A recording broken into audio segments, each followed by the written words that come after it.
திருச்சபைன்னு வீடு வீடு தெருவுக்கு தெரு பெருகி இருக்கு. எந்த திருச்சபை? சிஎஸ்ஐ காரர் ஆர்சியை பார்த்து கேவலமா பேசுறார், ஆர்சி காரரை பார்த்தா பெந்தேகோஸ்காரர் கேவலமா பேசுறார். ஆண்டவரை பார்க்கிற திருச்சபை எங்கே இருக்கிறது சொல்லுங்க பாப்போம். எங்கே இருக்கிறது? ஒட்டுமொத்தமாக ஒரு திருச்சபை சொல்லுங்க பாப்போம். கட்சிகள் தான் இந்தியாவில் பெருகியது என்று பேசாதீர்கள். நாம் உடைந்தது மிக அதிகம், மிக அதிகம். வந்தவர்கள் மிக குறைவு. டானிஷ் மிஷன், அமெரிக்கன் மிஷன் 4-5 தான் இருந்தது. ஆளாளுக்கு உடைச்சு ஏரியாவை பிரிச்சுக்கிட்டு இருக்கமே, என்ன காரணம்? கிறிஸ்தவம் பேசுகிறோமா அல்லது உங்களுக்குள்ளே ஜாதிகள் இருக்கிறதா? யூதன் என்றும் இல்லை, அடிமை என்றும் இல்லை, கிரேக்கன் என்றும் இல்லை, சுயாதீனர் என்றும் இல்லை, எல்லாம் தான் இருக்கு.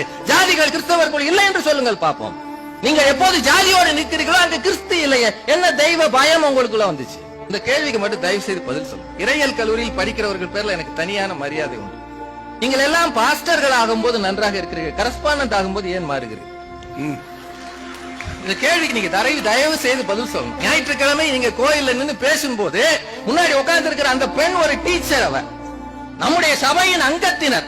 அன்னைக்கு பேசுகிற வார்த்தைகளில் ஆண்டவர் தெரிகிறார். ஆனால் சாயந்தரம் போய் 1 மாதம் எனக்கு மெட்டர்னிட்டி லீவ் வேணும்னா அவர் பேசுகிற பேச்சு, அவர் பேசினா பரவாயில்ல, ஒரு வீட்டம்மா பேசுது. ஐயா இப்ப பார்க்க முடியாது.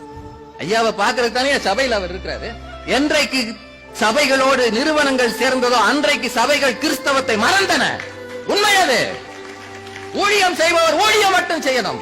ஒரு செருப்பை கூட நீ எடுத்துட்டு போக கூடாது. ஒரு சின்ன ஒட்டி இருக்கிறத தட்டி விட்டுட்டு போகணும்னு ஆண்டவர் சொன்னார். என்ன செய்கிறோம் நாம்?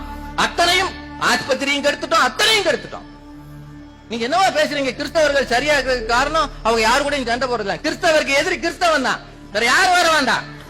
எல்லாம் யோசிச்சு பாருங்க. தமிழ்நாடு முழுக்க இருக்கிற அத்தனை வழக்கு மன்றங்களுக்கு போங்கள். கிறிஸ்தவருக்கு எதிராக வழக்கு போட்டவர்கள் அந்நியர்கள் அல்ல, கிறிஸ்தவர்கள் மட்டுமே. லட்ச லட்சமாக செலவு பண்ணுகிறார்கள் அடியாட்களுக்கும் வக்கீல்களுக்கும்.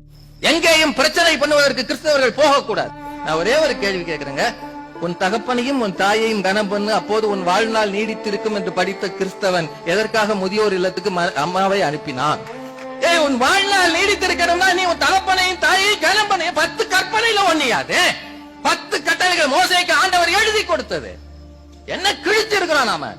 அன்னை தெரசா ஒரு உண்மை கிறிஸ்தவர், ஸ்டெயின்ஸ் மனைவி உண்மை கிறிஸ்தவர். அவர்கள் தான் இந்தியாவிலே கிறிஸ்தவர்களை அடையாளம் காட்டியவர்கள். அப்படி கிறிஸ்தவர்கள் எத்தனை பேர் காட்ட முடியும் சொல்லுங்க பாப்போம். அதனால் தான் இந்தியாவை சாதாரணமா நினைக்காதீங்க. மகாத்மா காந்திக்கு பிறகு அந்த பீரங்கி வண்டியை இந்தியா அன்னை தெரசாவுக்கு மட்டும் தான் கொடுத்தது, தெரியுமா? சாதாரண நாடு அல்லது. மகாத்மா காந்தியை ஏற்றி சென்ற அமரரான போது வந்த பீரங்கி வண்டி அன்னை தெரசாவுக்கு வழங்கப்பட்டது. காரணம் அவர் கிறிஸ்தவர் என்பதல்ல, அவர் ஒரு சரியான இந்தியர், மக்களை நேசிக்கிற ஒரு அருமையான கிறிஸ்தவர் என்பதால். தயவு செய்து புரிஞ்சுக்க. யோனாவுக்கு போக சொன்ன இடம் எது? நினிவே. போன இடம் எது? தர்ஷீஷுக்கு போற கப்பல் ஏறார். ஆகாயத்திலே நான் இருந்தாலும் பூமியில படுக்கை போட்டாலும் பாதாளத்துல படுக்கை போட்டாலும் நீர் அங்கேயும் இருக்கிறேன்னு தெரியும். அதனால அவர் தர்ஷீஷுக்கு போகிற கப்பல் ஏறினார். ஏறி போகும்போது கடல் கொந்தளிச்சது. இவனை கண்டுபிடிச்சிட்டாங்க. கண்டுபிடித்த பிறகு அவன் அப்பவாவது அவன் என்ன சொல்றான் வசனம் பாருங்க. யோனா 1:9. நான் எபிரேயன். நீ யாருன்னு கேக்குறாங்க. நான் எபிரேயன், சமுத்திரத்தையும் பூமியையும் உண்டாக்கின பரலோகத்தின் தேவனாகிய கர்த்தரிடத்தில் பயபக்தி உள்ளவன். எவ்வளவு பெரிய புரட்டு! எதுல இருக்கு? நீ போக சொன்ன ஊரை விட்டு கப்பல்ல இருக்க.